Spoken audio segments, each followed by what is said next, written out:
মানে এমন অবস্থা করবো তুই নিজেই ভুলে যাবি তুই কে। তুই আমাকে মারবি? প্রথমে বল যে তুই কে, ব্যাটম্যানের স্যুট কোথা থেকে চুরি করেছিস?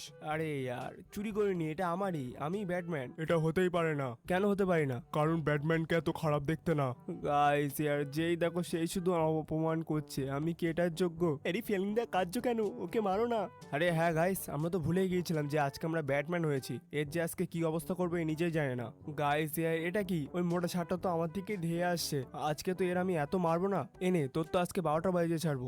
যতগুলো অক্সিজেন মাস্ক লাগিয়েছিস না সব কটা ছিঁড়ে নেবো একেবারে। আবে তুই কি মারবি? তোর হাত পা থেকে তো শুধু আমার কাতুকুতু লাগছে। আচ্ছা এরকম ব্যাপার নাকি? এনে এটাও নে। ভাই তোকে আজকে এত মারবো না যে জোকারও আমার ভয়ে ভয় পাবে। আরে ফ্যানিংদা কি ডায়লগ মারছো, মারো না চুপচাপ। ভাই শিনচ্যান মাঝখানে কথা বলিস না ভাই। এই দেখ তোর জন্য মার খাচ্ছি, এই দেখ তোর কারণে ডিস্টার্ব হচ্ছে। আরে হ্যাঁ, না আসতে না জানলে তো উঠোনের দোষ হবেই। শিনচ্যান দেখ এবার আমি ওকে ছাড়বো না। ইয়ার গাইস আবার মারলো, এবার ওকে আমি ছাড়বো না, অনেক রাগ হচ্ছে এবার। এত মারবো একে, যত শক্তি আছে সব লাগিয়ে দেবো। এই ফ্যানিংদা এইটুকুই শক্তি আছে, ও তো নড়ছেও না। শিনচ্যান ভাই ওর শরীরটা দেখ আর আমার শরীরটা দেখ। আরে ফ্যানিংদা শরীরে কিছু হয় না, আর তুমি ব্যাটম্যানের স্যুট পরে আছো, কমসে কম সেটার তো সম্মান করো।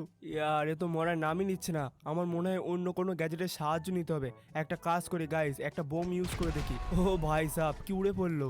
গাইস এ তো আগুনে পুরো ঝলছে, একেবারে কালো হয়ে গেছে। এ তো আমার থেকেও কালো হয়ে গেছে। তোকে তো মরার পরেও মারবো। এনে এনে শিনচ্যান তুই একটা কাজ কর, তুই এখান থেকে চলে যা। আমার মনে হয় না তোর ভেতরে যাওয়াটা ঠিক হবে। ঠিক আছে ফ্যানিংদা, আমি এখান থেকে চলে তো যাব, কিন্তু নিজের খেয়াল রেখো। যদি তুমি হেরে যাও তাহলে জোকারকে হারানোর মতো কেউ থাকবে না।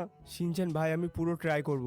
গাইস আমি শিনচ্যানকে বাড়ি পাঠিয়ে দিয়েছি। আমার মনে হয় শিনচ্যানকে ওখানে নিয়ে যাওয়াটা ঠিক হবে না। ঠিক তো আমারও লাগছে না গাইস, আমারও মনে হচ্ছে আমারও বাড়ি যাওয়া উচিত ছিল, কিন্তু না গাইস আজ যে করে হোক ওকে হারাতেই হবে। এক তো এই জোকারের বাচ্চা আমার নাকে দম করে রেখেছে।